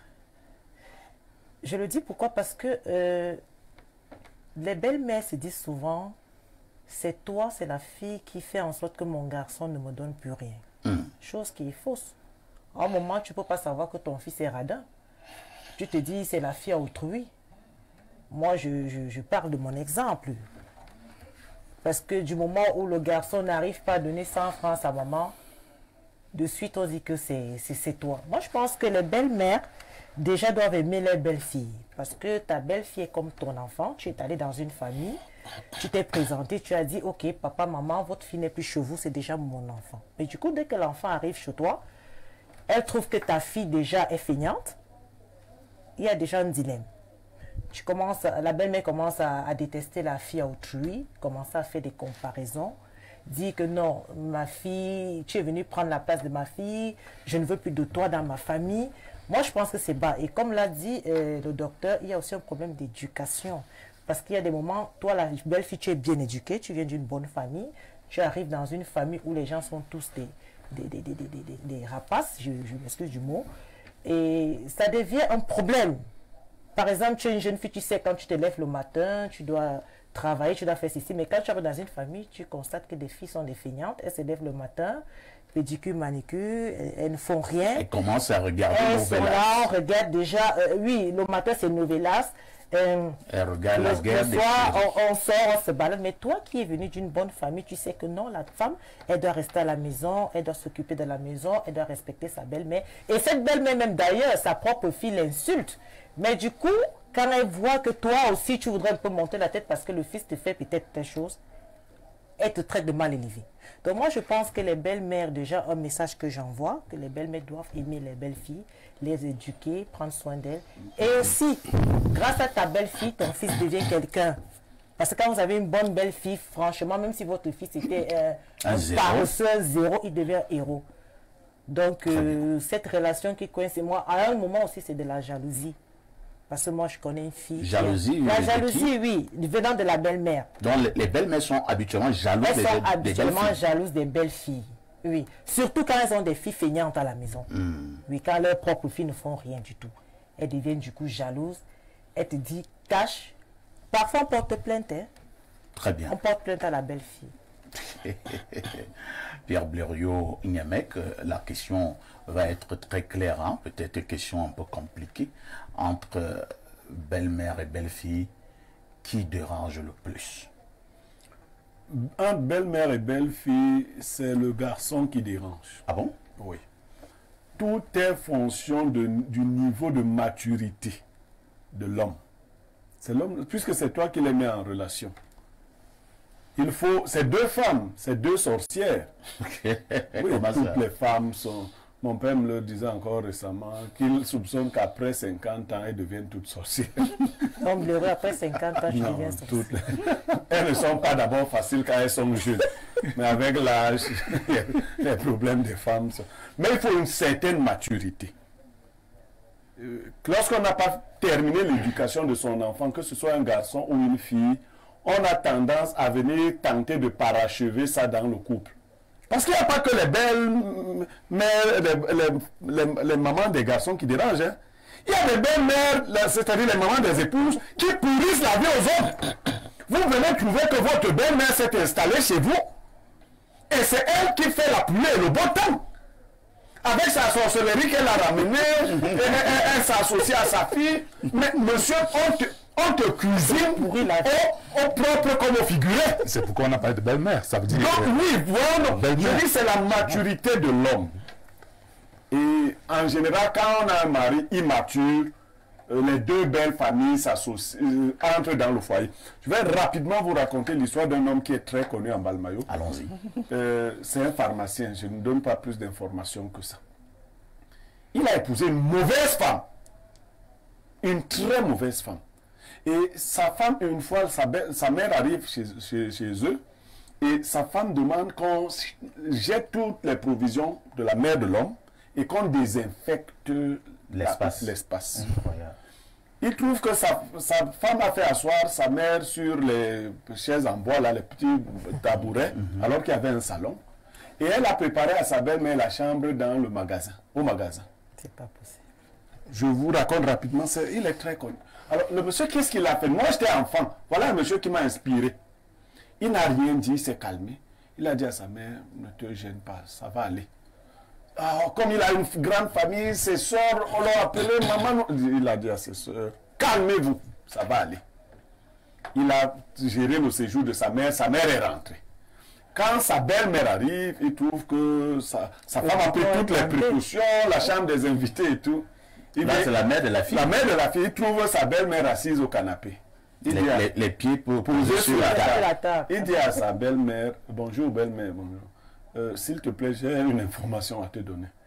Ce n'est pas là le siège des belles-mères ici dans notre maison. Il allait prendre le banc, il a dit à sa belle-mère, assieds-toi ici. Sa belle-mère, comment il dit, assieds-toi là, c'est là que les belles-mères s'asseyent. Il va, il trouve que sa belle-mère a apporté plein de provisions. Il dit à la ménagère, il faut faire sortir tout ceci. Allez balancer ça. Balancer ça et désinfecter les lieux. La femme avait fait le lit dans la chambre des amis et sa belle-mère avait déjà posé le sac. Il dit à sa belle-mère, pardon, viens. Ce n'est pas ici la chambre des belles-mères. Je vais aller te montrer la chambre des belles-mères. Au magasin. Il a amené sa belle-mère au magasin. Sa belle-mère lui dit, mais mon fils, tu ne m'avais pas encore traité. Il lui dit que c'est ta fille qui a instauré toutes les lois que tu vois. Et nous appliquons, oui. Et moi, froidement, il a fait ça comme ça. Vous voyez, ça on appelle ça garçon. Oui. On appelle ça garçon. Non, d'accord. Quand tu es garçon comme ça, ta femme ne sait plus. Bon, ils se sont séparés, mais il était vraiment garçon. Et ses soeurs qui s'étaient beaucoup agitées lui ont dit, vraiment, tu es le chef de famille. Il est jeune. Et elles lui ont rendu hommage. Donc, il faut avoir suffisamment de charisme pour mettre chaque sorcière de femme, parce que je vous ai dit que les femmes sont toutes des sorcières, à sa place. Merci. Il faut... Jeanne Grondon, c'est vrai? Oui, non, ici. Je vous donne quelques indices de la sorcellerie des femmes. Tu es accouché, tu es venu avec... Tu as traversé une journée très difficile. Elle ne te laisse même pas te reposer. Ah, ici, ta mère est arrivée hier. Oui, je sais que... Mais vraiment, depuis qu'elle arrive... Ouais, est-ce que je ne peux pas d'abord dormir? À peine tu te lèves le matin, ta mère dit qu'elle veut te parler. Parfait, depuis que je suis arrivé hier, ta femme... Tu vois, c'est des sorcières à tous les niveaux. Mais il faut les maîtriser. Il faut leur parler avec rigueur et mettre chacune à sa place. Et ce n'est pas facile. Voilà. Je dis que ce n'est pas facile, sauf que dans le petit clan que je constitue, il y a plein d'hommes qui viennent déjà me voir. Je leur donne ça avec preuve. Vous savez, avec preuve. Moi, ma maman a un jour essuyé les toiles d'araignée au salon, en ma présence et en présence de ma première femme. Quand elle a fini, je lui ai demandé si tu étais chez ma petite soeur et que son mari était assis là, tu allais faire ce que tu as fait là. Est-ce qu'en Balmayo, il n'y a pas les toiles d'araignée? En Balmayo, c'est sa maison. Donc, c'est pas comme ça qu'on éduque la fille d'autrui. Tu as vu? Mais va essuyer les toiles d'araignée de bas. Non! Aussi direct. D'ailleurs, tout le monde sait que c'est comme ça. Non. Et après, ma femme m'a dit un jour, je vais manquer de respect à ta maman ici. Je lui ai dit, non, tu ne sais pas. C'est moi seul qui peut manquer de respect à ma maman. Toi, ne t'en pas. Chacun doit manquer de respect à sa propre maman. Si tu tentes... Je te règle. Merci beaucoup. François Mboké, dans nos familles, c'est un problème sérieux.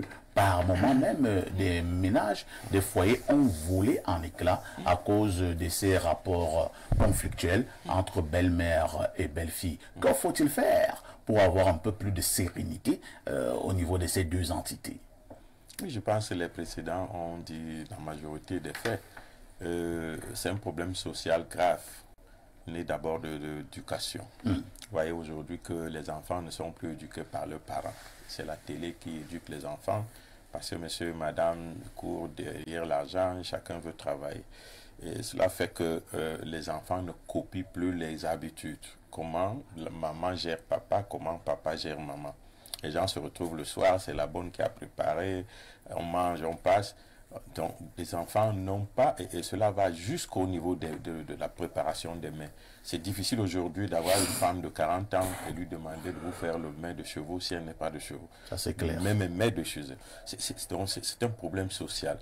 Maintenant, il est que les rapports petit garçon, mère sont indissociables. De même que parfois la petite fille pense que c'est le père qui est son complice. Au point où les gens peuvent grandir avec ses habitudes et les casser de manière brute peut aussi être un danger pour le foyer. Ce qu'il faut faire, je pense que ce sont les parents qui doivent jouer ce rôle-là. Lorsque vous prenez votre enfant, fille comme garçon, que vous donnez à un homme, on ne marie pas les enfants, on marie des adultes. Alors lorsque vous mariez votre enfant, vous lui dites vraiment, nous serons là quand tu auras besoin de nous, mais tu as ton foyer, tu le gères. Un coup, oh, elle est déjà venue, oh, on m'a dit qu'on a fait que. Mais est-ce que dans le mariage, il n'y a que du sucre? Il y a aussi le coin parfois, il y a des choses qui peuvent être amères. Donc vous devez apprendre à vos enfants de gérer, comme les prêtres et pasteurs le disent, le bien comme le mal, de gérer le beau comme le laid. Donc, tout cela part de ces éducations. Et malheureusement, il n'y a pas de repère. Ce problème de repère est sérieux. Maintenant, vous avez ce que Blériot disait tout à l'heure, la sorcellerie. Parce que si vous tombez sur une belle-mère qui est sorcière, et il y a des belles-mères qui aiment accaparer, c'est-à-dire qu'elle est même pas la mère poule, mais il faut que tout ce qui se fait, voilà. Et si vous tombez sur une telle, vous n'avez pas beaucoup de chance parce que elle va vouloir s'installer chez vous. Tout le temps, on peut convoquer la fille. Alors, qu'est-ce que ton mari pense faire là-bas? Qu'est-ce que vous comptez faire? Est-ce qu'il a acheté le terrain? Est-ce qu'il a mis ça à ton nom? Voilà, vous voulez même. Parce que si maintenant, toi tu vas devenir quoi? Mais ici, voilà les problèmes. Est-ce qu'il a acheté le terrain? Vous avez acheté le terrain où? Alors, quel est même le régime matrimonial? Les problèmes qu'on il ne faut même pas accepter s'il ne faut pas accepter ça. Or, lorsque vous rencontrez, vous avez un mode de vie ensemble. Le garçon comme la fille, avant de devenir ces adultes qui seront des mariés, chacun a eu son éducation à part. Maintenant, vous devez confronter ces deux éducations pour faire un foyer. Mais pour chuter. Le tout, ce sont les parents. Si vous avez la malchance d'avoir les parents qui ont démissionné de votre éducation, vous êtes pourri. Si vous avez des parents qui ont deux cœurs, vous êtes également pourri. Donc, je peux dire que c'est une question de chance. C'est une question de chance pour François Mboké. Bernardo Basson, prenons quand même d'abord spécifiquement au cas des belles filles. Hein. Il y a quand même aussi une race de belles filles là-dehors, mal élevées comme tout, mal intentionnées, arrogantes. Lorsqu'elle arrive dans une famille, elle pense d'abord que la première personne qu'elle devrait humilier et mettre mal à l'aise, c'est sa belle-mère.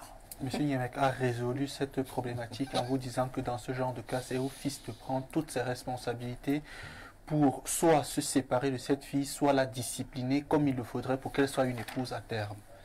Mais pour revenir, je vais être méthodique. Premièrement, le rôle des parents est d'éduquer les enfants. Vous, la mère, vous éduquez votre fils pour lui donner les outils pour qu'il puisse gérer son foyer. Votre rôle actif s'arrête juste avant le mariage.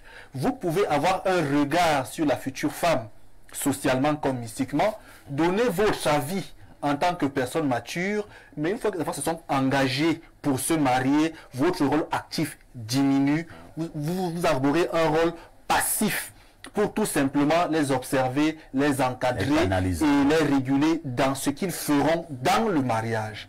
Vous n'avez plus à y entrer une fois que l'anneau est scellé. Pourquoi? L'anneau, ce n'est pas seulement ce qu'on voit physiquement, c'est-à-dire le mariage commence d'abord quand les esprits acceptent de se rencontrer, commencent à faire des pratiques ensemble jusqu'à ce qu'il y ait officialisation des choses. Dès que les gens se mettent déjà ensemble, votre rôle recule. C'est pour cela que même mystiquement, on vous dit qu'une fois que l'anneau là est passé, c'est une alliance, c'est un sceau. C'est un sceau qui les lie. Vous n'êtes plus dans ce sceau, vous êtes hors du sceau. Vous regardez, vous suggérez, vous proposez, vous vous arrêtez. Deuxième chose, l'envie de chaque parent est de voir son enfant s'élever et grandir. Rien de ce qui est attaché ne s'élève. Si vous attachez votre fils, sachez que même dans son foyer, il ne sera jamais élevé. Ventilez-le pour qu'il progresse. Suggérez-lui de bonnes idées pour qu'il émerge. Ne le liez pas, vous le détruisez. Troisième chose, chacun a son foyer. Toi, la mère, tu as ton foyer. Ton fils a son foyer. Gère les problèmes chez toi, laisse-le gérer chez lui. Des fois, s'il vient pleurer, dis lui-même que gère ça là-bas avec ta femme. Parce que moi aussi, j'ai ma part de foyer que je gère. Il faut très bien comprendre ça. Autre chose, les femmes aiment l'argent. Ça veut dire que les belles-mères combattent souvent les belles filles quand les beaux-fils, quand leurs enfants ont l'argent. Parce que quand ton fils est pauvre et que la fille qui vient dans sa vie a plus de moyens et l'aide, tu aimes ta belle-fille. Mais là, c'est facile. Mais dès que ton fils, quand même, là, c'est facile. Dès que ton fils a un peu d'argent, tu n'aimes plus la belle-fille. Toi, tu as eu un homme qui t'a aimé, qui t'a élevé, c'est bien. Mais dès que ton fils élève une autre femme, c'est qu'elle l'a envoûté. Il faut arrêter cette sorcellerie. Ça ne se passe pas comme ça. Il faut que les belles-mères arrêtent ça. Maintenant, pour les belles filles, vos belles-mères ne sont pas vos mères. Oubliez ça. Je dis, papa, ils sont réalistes. Ta belle-mère n'est pas ta mère. C'est la mère de ton mari. Tu lui dois respect, sympathie, tout ce qu'on veut. Tes secrets fermes.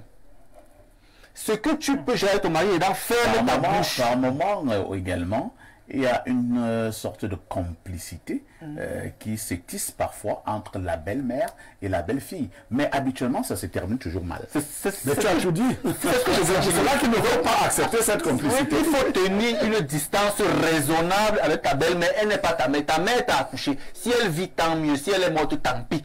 Ne cherche pas les mères des gens, cherche ta propre mère. Maintenant, vous êtes très dur là. C'est le faux. Autre chose, lorsque la belle-mère arrive chez vous, elle ne vient pas habiter chez vous. Votre belle-mère, vous la fille, elle vient pour un séjour, prendre ses médicaments, faire ci, faire ça. Elle n'habite pas là. Nous avons votre mari que ta mère n'a pas habité ici. Elle vient apporter des conseils, peut-être la nourriture du village comme elle peut. Elle finit, elle rentre chez elle. Les belles-mères, vous n'avez pas de domicile chez vos belles-filles ou chez vos beaux-fils. Il n'y a pas ça. Ce que tu dis là, il y a certaines belles-filles qui sont en train de faire le yanga. C'est pour laisser la paix entre tout le monde. Mais regardez, si peut-être une belle-mère dit à son fils, je ne veux pas que tu épouses cette fille parce qu'elle n'est pas de notre tribu. Bon. Comment est-ce qu'on peut résoudre ce problème? Ça peut aller comme ça peut ne pas aller. Le garçon, il suit ce que ça vraiment... Non, il devrait être plus éveillé. Pourquoi? Pour être sincère, madame, vous savez pourquoi je le dis? Ça va choquer au Cameroun des ethnies incompatibles mystiquement. Ça veut dire les pratiques magiques qu'on fait ici. Le mariage est d'abord mystique. Le mariage est un rituel. Les initiés le savent. Il y a des ethnies où, si toi, la fille vient ici, le garçon vient de là, quand vous vous mariez, c'est une maladie, les enfants meurent seulement. Parce que les esprits des deux airs ne s'accordent pas. Souvent, durant la dot, on deal pour les apaiser. Il y en a qui refusent. Actuellement, j'ai un cas comme ça que je traite. Je vous dis la vérité. Donc, attention à ce genre de choses. Très bien. Donc, la belle-mère peut avoir raison de lui dire si elle a des connaissances plus profondes. C'est juste sur l'émotion que l'ethnie a fait que non. C'est à barrer. Moi, actuellement, la fille avec qui je suis n'est pas Bassara. Elle est étonne. Vous voyez? Donc, c'est pour dire que pour sortir, attention aux affaires là. Le beau-fils règle ça. Il y a des choses qu'on ne dit pas. Maman, quand tu viens ici, voilà ta place. Ma chérie, voici ta place. Si tu ne fais pas ça, tu vas finir par ça. Nous allons lire quelques messages une fois de plus.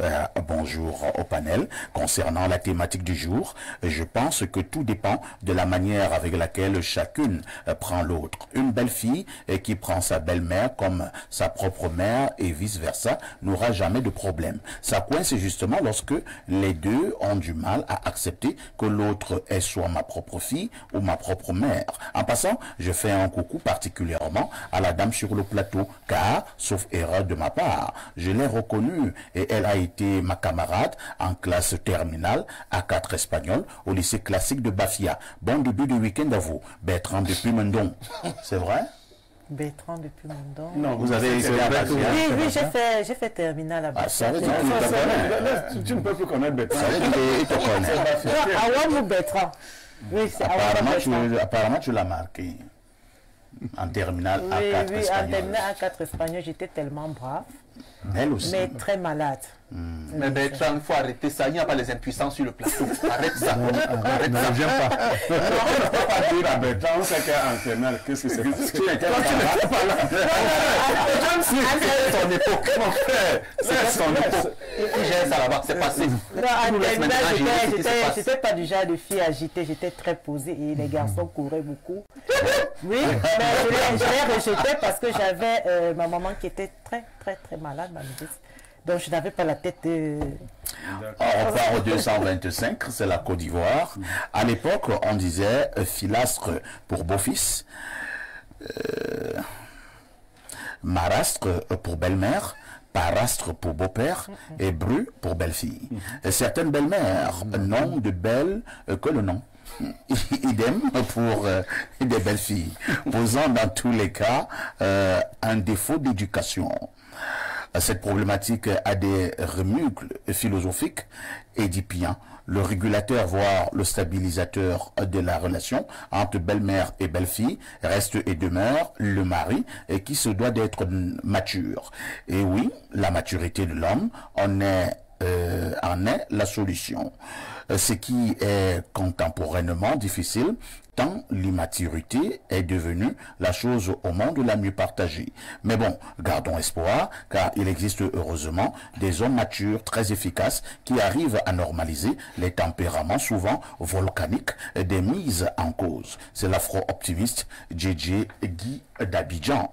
Autre message ce vendredi matin. Bonjour la perfection. Et au panel, je suis un jeune Camerounais de 20 ans. Je suis fier de mon papa pour m'avoir initié au débat et à vous écouter dès l'âge de 15 ans. C'est ma première participation à l'émission aujourd'hui. J'admire le courage, la force, le sacrifice et l'amour réel pour ce pays dont vous faites foi, cher papa. À l'instar de M. Niemek, Baebek et Libi Lobé, Basson, vous et autres continuez à impacter mon intellect positivement. C'est un oncle prédateur, un sadomasochiste, c'est un autre Bokda. Il doit aller en prison. Depuis Akono, Mbele Mboksi Rede dit Jérès Mbeli. Bonjour, merci. Jérès. Autre message ce jour, nous prenons ce message du plus 44, c'est l'Angleterre. L'Angleterre est donc au rendez-vous. Good morning, parfait. Bonjour le panel. Basson, dis-nous, les tribus incompatibles, s'il te plaît. Sauve les vies, s'il te plaît. Comment la dame sur le plateau laisse qu'on tire sur les femmes comme ça? Donnez-lui la parole pour qu'elle défende les femmes, pardon. C'est Monsieur Happy, depuis Londres. Non, ça peut être compliqué d'en faire toute une lecture panoramique. Non, tu ne peux pas donner tribus. Non. Ça risque de créer autre chose. Autre message ce jour. Bonjour, monsieur ici. J'aimerais avoir le numéro de Bernard Basson. Il faut passer à la télé. Tu vas rencontrer monsieur Bernard Basson. Vous êtes toujours comme ça, couché dans votre chambrette et vous demandez les numéros des gens. Alors, on donne un autre message. Bonjour, parfait. Les relations entre une belle-mère et sa belle-fille sont appelées à être conflictuelles parce que une bonne femme, c'est celle-là qui remplit 3 fonctions dans la vie d'un homme. La fonction de la mère, attention, disponibilité. La fonction de la sœur, amitié, complicité. La fonction d'épouse, sexualité, postérité. Le problème se situe au niveau de la fonction de la mère qui amène la mère génitrice, voire son fils, l'échapper et devenir inutile dans la vie de son fils. Les belles-filles et les belles-mères qui parviennent à s'entendre sont simplement celles qui ont compris la réalité de la chose et se battent pour le surpasser. Je repars au 241, c'est le Gabon. De ce côté, on nous dit simplement bonjour, bonne émission. Merci à notre ami donc du Gabon, le pays que dirige le général Clotaire Oligui-Nguema. Bonjour à tous. Pour moi, généralement, il y a 2 cas. Quand la mère a perdu son mari ou quand l'homme travaille et qu'il y a l'argent. Ce genre de problèmes font souvent surface. Bon week-end à vous. C'est Alex depuis Olembe qui envoie la préoccupation. Lisons encore peut-être 2 réactions. 2 réactions. Quelqu'un nous dit ici... Otep, à vous, la dichotomie et la frénétique conflictuelle nature entre belle-mère et belle-fille advient d'un complexe de Jocaste qui se heurte à un amour filial. C'est Saker qui envoie le message. Autre préoccupation ce vendredi, je vous amène au 240. C'est la Guinée équatoriale, le pays qui dirige... Théodore Obiangema Zogo. Bonjour, le Mont Cameroun de la modération. J'ai longtemps observé Blériot Niemek, il survole largement sur tous les sujets, peu importe lequel. Respect total à toi, grand frère. J'ai pensé à une personne qui pourra vraiment te tenir tête, Wilfried Ekanga. Incroyable. Ah, mais là, ne connaît pas Wilfried Ekanga. Wilfried Ekanga est un garçon très intelligent. Non, il est intelligent. Très intelligent.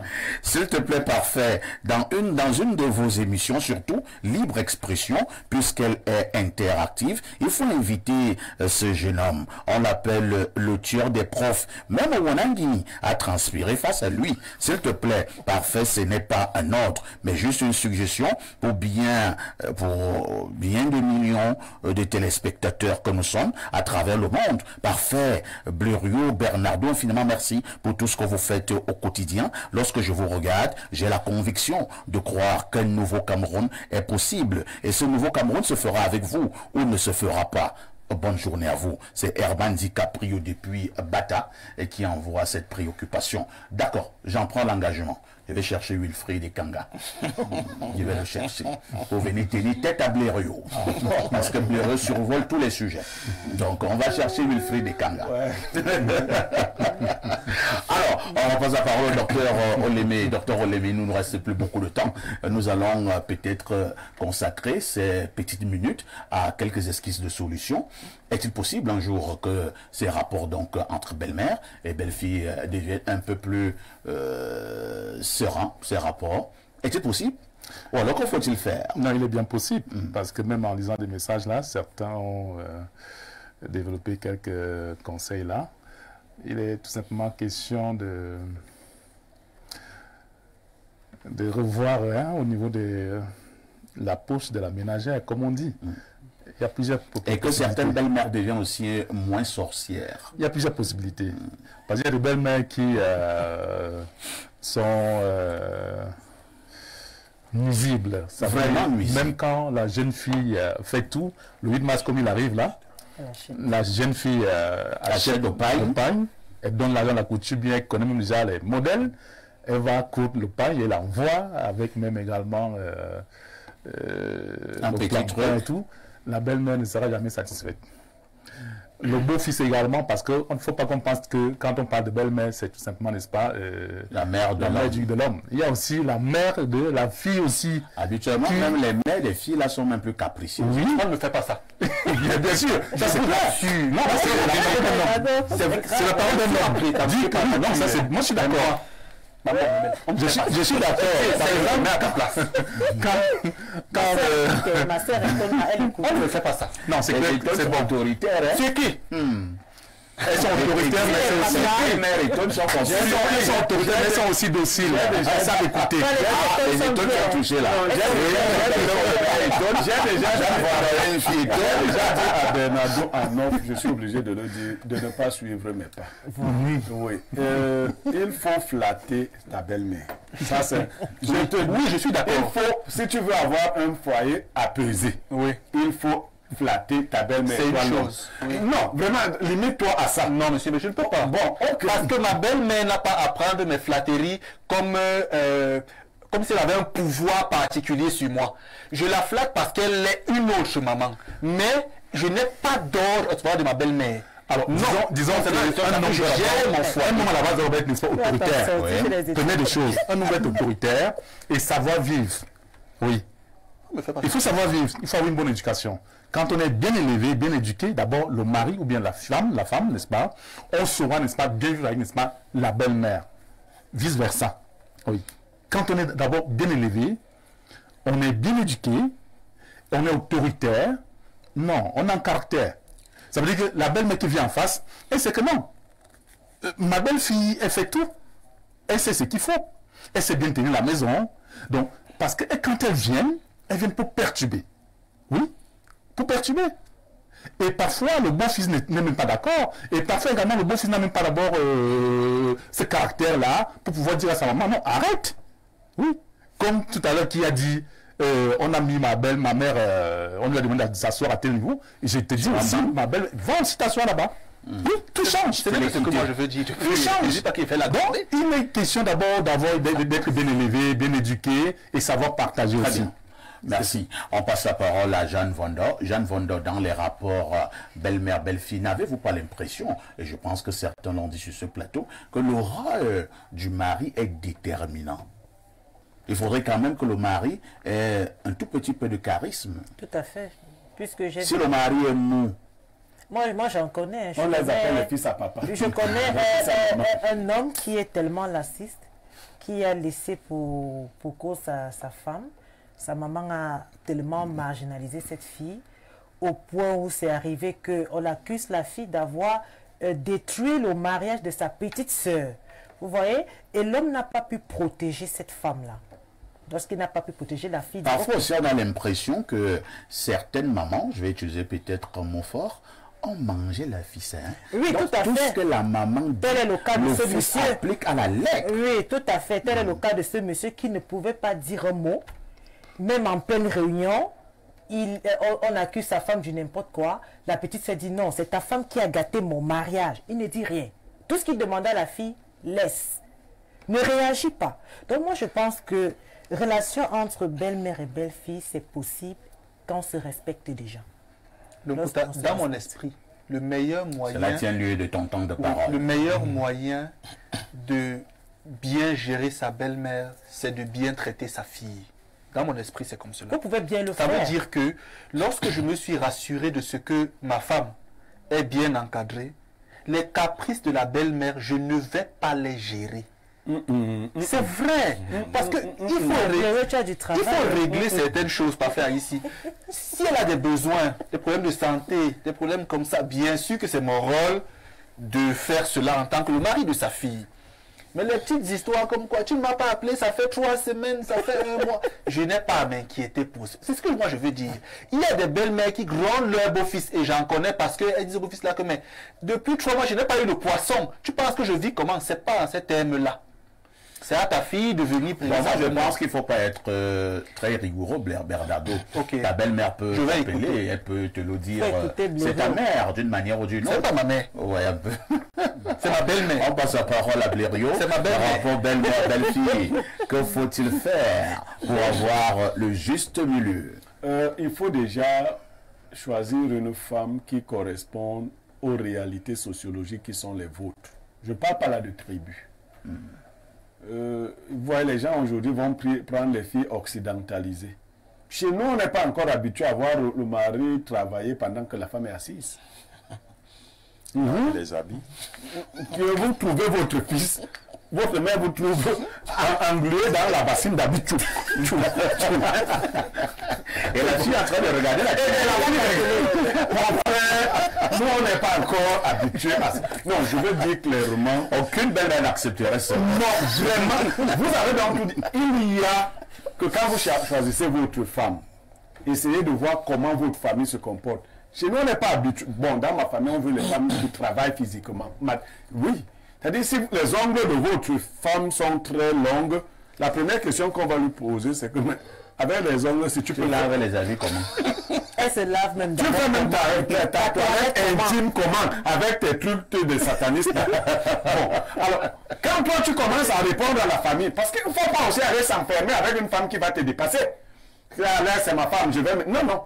Bon, et maintenant, deuxième chose que je n'ai pas dite depuis là, les belles-mères, les mères des hommes, faites attention, quand on soumet trop votre fils, peut-être que votre fils ne s'en sort pas. Parce que si votre fils n'est pas capable de mettre sa femme à l'aise, il doit être qu'obéissant en journée. Mais donc, non, là, à l'aise, comment il rationne, il donne l'argent de nourriture. Sexuellement, donc, si votre fils n'est pas responsable au niveau de la vraie responsabilité, et que la femme est anesthésiste toute la nuit, elle fait dans la réanimation. Vraiment, je vais vous dire quand même, parce qu'il y a une chose, hein, on croit que c'est l'homme qui est tout simplement, habituellement, n'est-ce pas, fait sexuellement. Mais la femme aussi a une faiblesse sexuelle. Ah bon? Bien sûr. Oui. Comment, docteur? Bien sûr, la femme qui ne sait pas faire l'amour. Oui, bien sûr. Comment ça va faire l'amour? Les femmes ne savent pas faire l'amour. Et du coup, bon, n'est-ce pas, ça amène l'homme à être faible. Oh, l'homme n'interprète pas ça comment? C'est ma femme qui ne sait pas faire l'amour. Parce que toi, l'homme, quand tu vas dehors, tu te rends compte, mais attends, il y a quelque chose qui fait là. Je sors du là. Du doigt. Bien sûr, quand tu sors de là, de l'extérieur là-bas, quand tu reviens à la maison, dis que c'est toi qui es faible. Et à plein de moments, ta femme va bien faire l'amour et quand elle intègre cela, oui. Non, j'ai appris ça là où on devait me former. Il y avait la sélection. Et c'est petit aussi même d'ailleurs, parce que même au départ du mariage, vous savez, il y a par exemple des femmes qui sont en fonction des attouchements. Hein? Bon, c'est pas le sujet. Mais grosso modo. Donc, vous lui apprenez, n'est-ce pas, à faire ça au départ. C'est très vrai ce que vous dites. Dès qu'elle a commencé là 1, 2, 3 fois, allez, si l'enfant arrive, n'est-ce pas, pendant le mariage, elle s'occupe déjà du bébé, elle t'oublie. Ouais. Et elle va oublier que ta vie, votre vie dépend de la qualité de vos rapports sexuels. Voilà. Tout à fait. Merci. Bonjour, perfecto, c'est vrai. Wilfried Ekanga est hyper intelligent. Ce gars ne débat pas, il abat. Ce serait un beau duel face au consultant. Duel d'intellectuel, c'est Loric. Je vous ai dit, je vais chercher Ekanga. Blériot contre Ekanga, le duel du siècle. Alors, François Bocquet, qu'est-ce qu'on retient au sortir de ce programme, au sortir de ce débat concernant justement les rapports toujours conflictuels entre les belles-mères et leurs belles-filles? Le mariage est d'abord mystique. Ah bon? Oui. Et dans ma culture, lorsque vous allez chercher une femme, si vous loupez votre belle-mère, vous n'avez pas de femme. Ouais. Il faut qu'on soit très sérieux. Oui. Vous loupez. C'est ça que Blériot disait tout à l'heure. Ah ben, Nado de se calmer. Voilà, il faut flatter la belle-mère. Parce que lorsque vous la loupez, vous n'avez pas de foyer. Le mariage. Donc, il faut tout faire pour avoir des relations consensuelles. C'est pas évident, mais il faut tout faire. Parce que si vous loupez, c'est la mère de votre femme. Vous ne savez pas comment elle passe. Comment elle cause. Oui. Qu'est-ce qu'on peut passer mystiquement? Elle peut même passer physiquement. Donc, il y a beaucoup de choses qui peuvent passer par votre épouse venant d'ailleurs.